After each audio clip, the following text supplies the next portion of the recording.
السلام عليكم ورحمة الله وبركاته. aad baa inii salaamay maadaama aan maanta si fiican inii kala bari doono magaalada Hyderabad Telangana Hindiya. Anta waxaan u soconaa aniga iyo familkeyga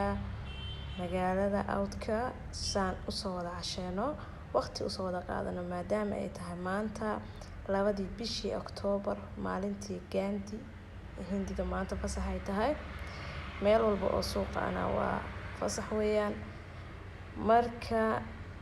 waxa weeyaan anagana inaan waqtigeena ka faa'iideysano halka aan marayna waxa weeyaan xaafadda la yiraahdo Jubilee Hills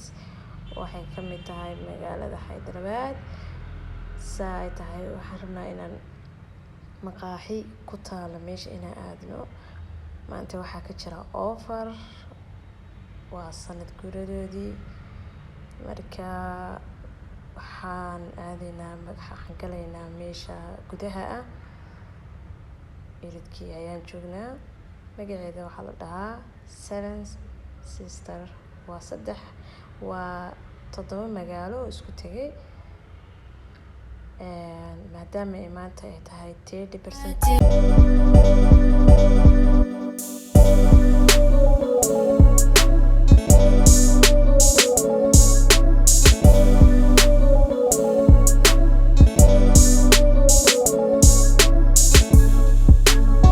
waxaan leenahay hawada nagala cunaa waan salaamayaa.